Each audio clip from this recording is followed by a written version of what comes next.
Hi, and welcome to another episode of Better Golfer Today. We have a great show planned for y'all today.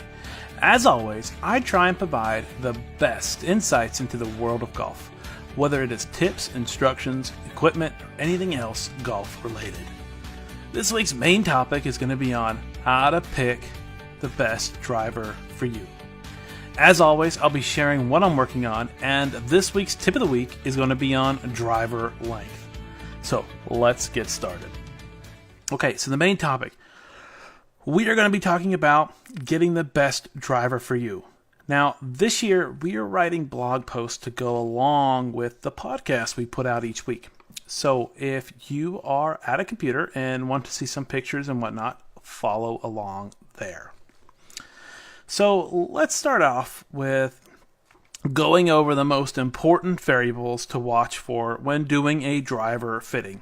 Because again, we're trying to get you the best driver out there, trying to get you fit for the best driver out there. And not all drivers are created equal for each individual person. Some drivers are just going to go farther for you. Some are going to click better. Some are going to feel better. Some are going to have a better sound. But those are all personal things that we can't really measure. So let's start off by talking about the things that we can measure. So let's start off with carry distance. Okay. So this is the total distance your ball flies in the air. Carry distance isn't everything, though. Okay. You may hit one driver the farthest in the air, but it may have more spin than you'd like, or it may go higher than you'd like.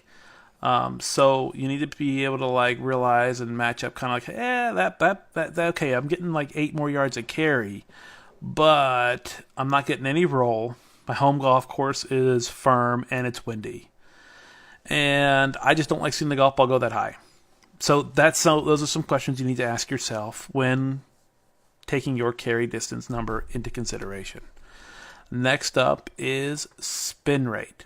So spin is that thing that everyone likes to talk about now.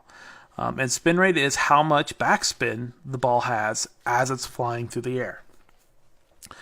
I don't know, maybe 10 years ago or so, the only way we were able to figure out spin rate was to, I guess what they would do is the launch monitors will actually snap a couple pictures of the golf ball as it leaves the face of the club. And it would use a algorithm formula to calculate how much spin that ball had by how the ball rotated on those first couple of pictures that it would take. And so they were pretty good numbers, but they weren't exact. Now there are two machines that I can think of off the top of my head, Flight Scope and TrackMan.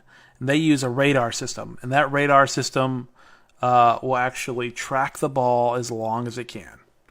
And so as the ball's flying through the air, TrackMan has got it zeroed in on it, and it's giving you TrackMan or Flight Scope, and it's giving you a reading of the spin rate, not a calculation.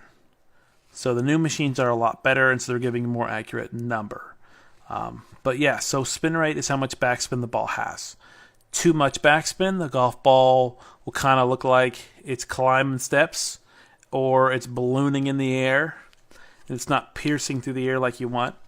Not enough spin, and the ball will kind of knuckle down and not stay in the air long enough. So they have optimum spin rate ranges depending on your launch and how fast you swing.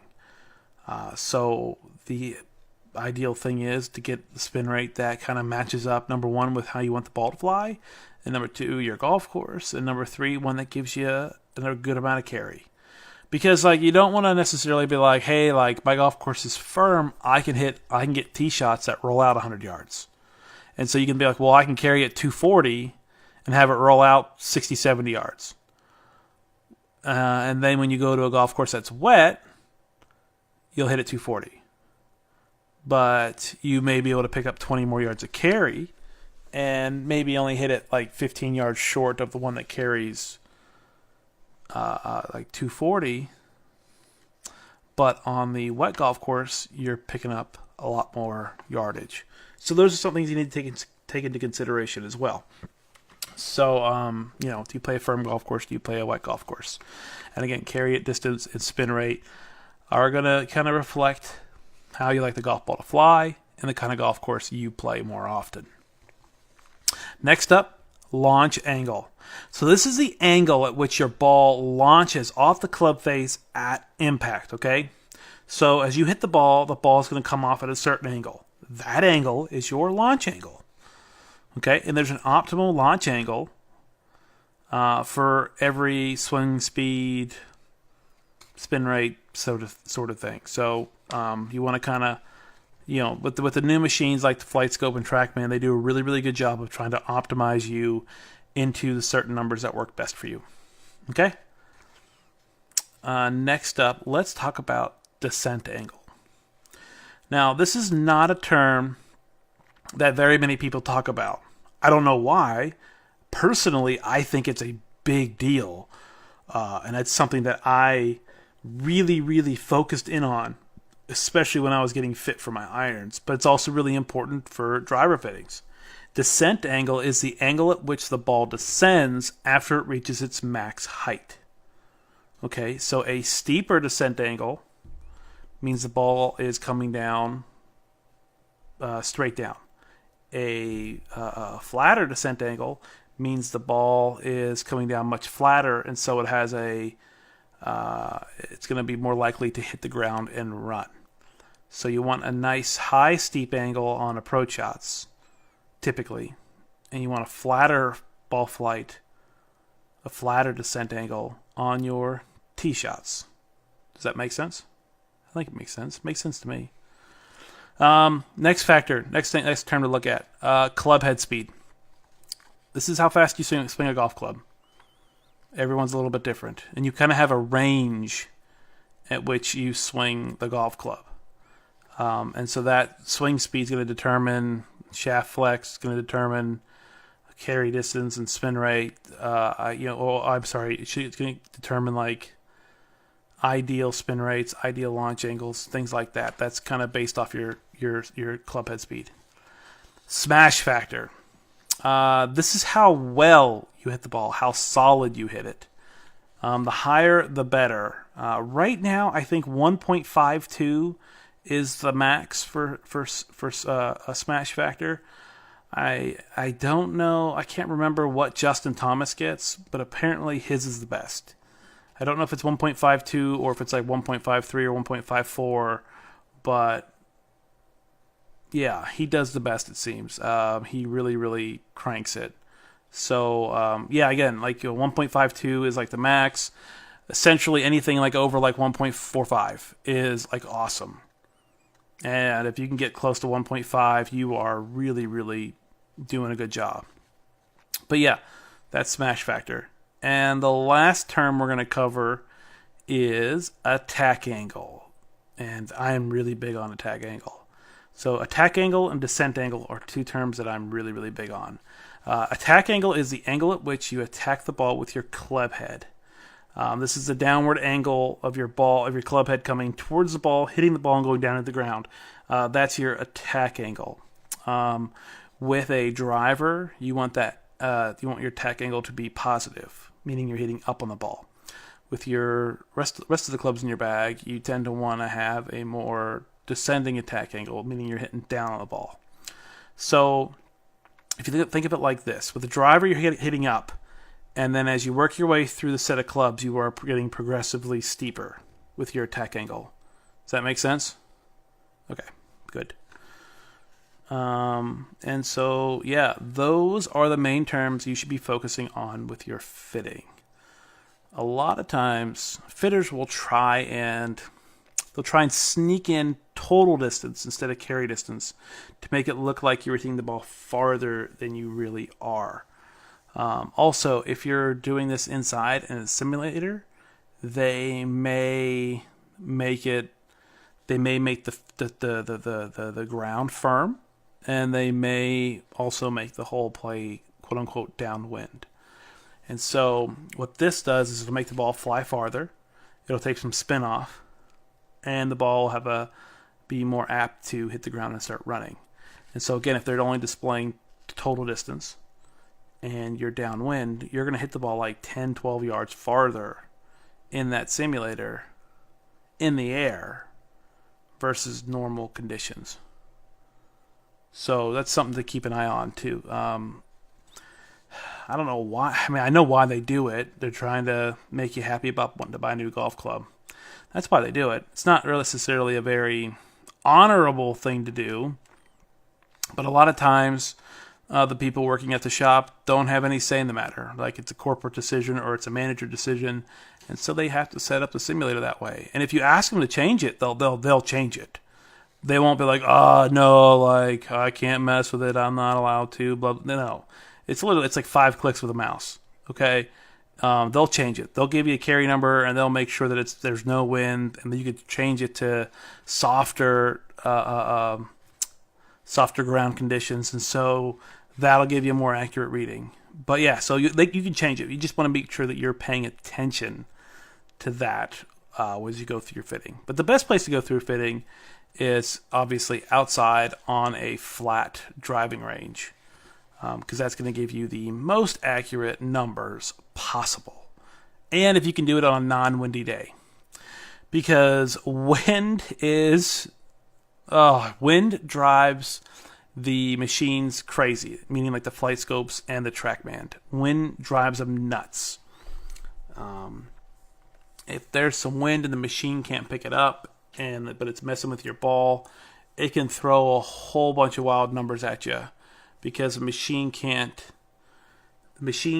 calculate varying degrees of effect on the golf ball. It's just the algorithms that they use, it just can't figure it out. So if that ball's getting knocked around in the wind, the machine's just going to like go crazy. It's going to try and get you like a normalized number, but it's not going to be an accurate number. And by normalized, what I mean is when the machine detects the golf ball doing something screwy, it'll automatically, so what it does every time is it'll watch the golf ball as far as it can watch it. And then based upon the data that it has, if the ball starts doing something screwy as it flies through the air, it'll use its algorithm to calculate the numbers that it can calculate. And so you could get some screwy stuff, and it won't be accurate. So that's one of those times. So if it's really windy out, and the guy's got a flight scope or a TrackMan, like, just say, nah, come back another time. Like, because it's not going to be a great fitting. If it's blowing 10 miles an hour across you, it's just going to throw the machines, for a loop. And so you're just not going to get a good reading, and you're not going to have a good day. Like, especially if you fade the ball and the wind's blowing left to right, because then it's going to either straighten you out or highlight your fade even more. And so you're going to be slicing the ball, and you're going to be slicing it a ton. And you're going to be like, why is it slicing? And like, my numbers, like, they're horrible and they don't make any sense. Like, and it's just like, and you'll feel like, man, I'm hitting draws or I'm hitting straight shots and the ball's just curving off the planet. So yeah, just don't. If it's windy, just hit golf balls instead. Don't do fitting when it's windy. Okay? So I hope that part makes sense. Moving on, what should you be looking for with these numbers? Essentially, you're looking for the longest carrying, flattest flying, high launching, low spinning driver you can get. That makes sense? So that's longest carrying, flattest flying, high launching, low spinning driver you can get. All right. So do you need me to repeat that one more time? Okay, one more time. Longest carrying, flattest flying, high launching, low spinning driver you can get. I'm not going to repeat it again. That's what you're going for here. That's the goal in general. Again, you're going to have a personal preference on how high the ball flies. You're going to have a personal preference to how it curves through the air. You're going to have a personal preference to how the club feels. You're going to have a personal preference to how the club sounds. Okay? Those are going to be personal preferences, and those are going to play a factor in determining what you want to get. Also, you're going to want to get something that you like to get. Like if you're an all-Titleist person, you're obviously going to want to favor a Titleist driver. You may say, hey, I only want a Titleist driver. Or you may be like, I'm TaylorMade all the way, 100%. Like, don't even give me anything else. Or maybe you're like, hey, I love Ricky Fowler. He's awesome. He's a man. I want to have Cobra stuff.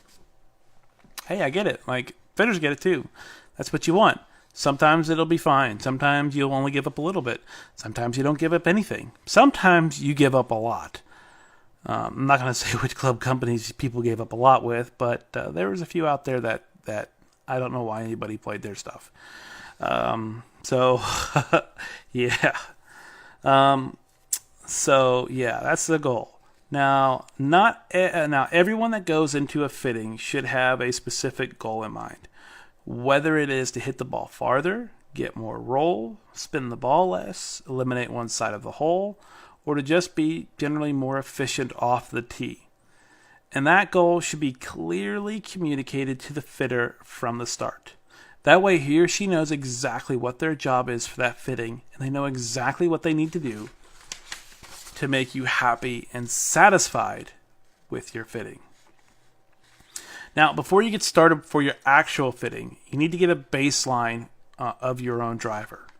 And so you're going to want to hit 5 to 15 shots so you can figure out what your best and average is with your current driver. Once you get those numbers, you'll be able to see where you need and want to improve the most. So getting a baseline is really, really important to me. In fact, doing that has prevented me from buying drivers the last 2 years. I went out, got the baseline with my driver, tried out new stuff, said, all right, the new stuff goes 2 yards farther. I'll stick with what I have. Tried it again the next year. Again, it's like 2.5, 3 yards. I said, I'll stick with what I got. Like 2 yards to me isn't worth a learning curve for a new driver. It's not. 10 yards? Yes. 10 yards, give me the new club. I want it. But 2 yards? 2 yards ain't cutting it. I know I don't spin the ball a lot, so I don't have to worry about hitting a driver that spins too much. I know how I like my ball flight, so as long as the new driver gets into that mold, I'm happy. But at the same time, I launch the ball at a good angle. So I'm not doing something abnormal. I like what the good angle looks like in the air. So once you have your baseline and a goal or goals in mind for the fitting, it is time to get started. The fitter is probably going to have a good idea of what club heads and shafts are going to work for you after watching you hit a few balls for your baseline. Just try what they give you. A good fitter knows what they are doing, and believe me, they don't want to waste your time hitting random clubs per hour. Okay, nobody wants to waste your time. They want you to be happy. And wasting your time isn't going to make you happy. So just go with what they recommend first. As you try clubs, make sure to pay attention to what the numbers say first, and then how the ball looks in the air. You may not quote unquote like the ball flight at first, but the numbers are unreal. And so that may be something you have to get over. If you absolutely can't stand the ball flight, tell the fitter. Be like, hey, I know this is great, but I don't like it. I'd like it to be lower or higher or whatever. What matters is that you can have confidence in the club and that it performs well when you do your part, which is one of the new factors of the new M3 and M4 drivers by TaylorMade. With that twist face technology, just going to throw that out there. It's a pretty cool tech. If you do your part, clubs will do theirs. So, just saying. But most clubs are pretty good today. So, just keep that in mind. The fitter is going to give you different heads, lofts, shafts, adjust any movable weights in the club head, and may even have you test the club with different golf balls. Be prepared to make a lot of swings. People don't realize that hitting 60 or 70 drivers is pretty tiring. Like, it's seriously tiring. People don't do club fittings all day. And I would say 99% of the golfers in a course of a year don't hit golf balls for more than an hour, but maybe 5 times. If that. So, yeah, be prepared to hit some shots. So bring some water, bring something to keep your energy up, because you will wear down if you're not used to hitting that many drivers in a row. Now, mind you, hitting golf balls for an hour is one thing. Hitting drivers for an hour is a completely different animal. And that's why I stated earlier, just go with what the fitter recommends early on. You don't want to fight them in the beginning because you're going to get tired at the end. So just go with what they have to say to begin with. Okay? And so I guess that's about it. I hope you got a lot out of this. I enjoyed putting it together, and my goal was to try and spare you some frustration and to know exactly what to expect when you go through your fitting. More often than not, you're going to find a new driver that works great for you. But if you don't, you may need to come back for another session. That's not uncommon. I do it all the time when trying out new equipment. I try it out, I go home. I try it out, I go home. I try it out, and I go home. And I just kind of work out the kinks and figure out, hey, like, what works best for me. Because what you hit good one day may not be what you hit good the next day. So if you have a couple of sessions hitting shots at new equipment, you're going to figure out in a hurry if it was a one-time deal or if it really does work best for you. Okay. I want you to remember that things can get overwhelming if you're not prepared or if you don't have a great fitter that understands what your goals are. So in the end, know what you want to get out of the fitting, communicate that to the fitter, and be ready to hit a lot of golf balls. That's all I got. Let's move on to what I'm working on. So I'm still working away, getting more flexible, and I am getting more flexible. I can't believe the difference my Yoga for Golfers DVD has made. I honestly have no idea why I stopped doing this. Yoga is helping me get my body in the correct positions during my swing, and is helping me just feel better during the day. I'm really happy I started doing this again. I've said this a couple times in a couple other podcasts, but it's a Yoga for DVDs thing. Yoga for Golfers DVD thing. It's old DVD. I don't even think they sell it anymore. But I love it, and it works great. And I wish everybody would do it because it's definitely beneficial. It's just a great stretching DVD. Now, moving on to the tip of the week. This week's tip of the week is going to be on driver length.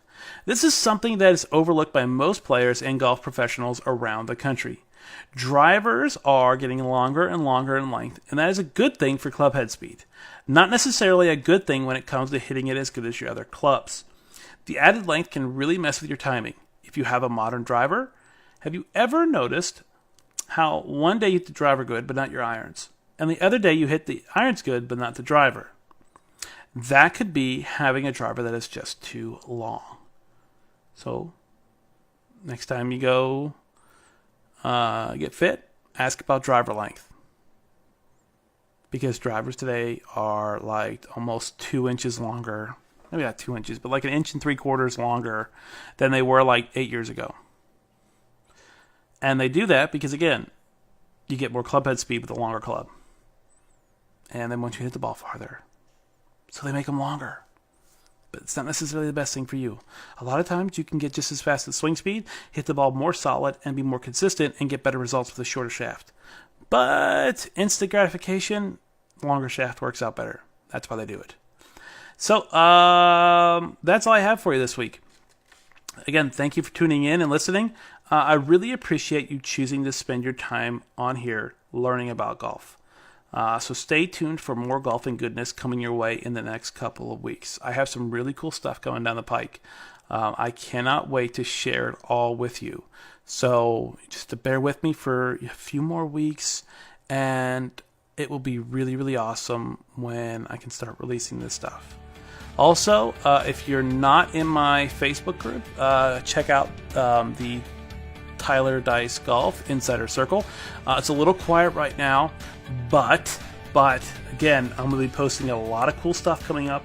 There's going to be a lot of really neat things and neat videos coming out, and so the people in the Insider Circle are actually going to get it first. So if you can, join the Insider Circle for Tyler Dice Golf. It's on Facebook. It's a Facebook group.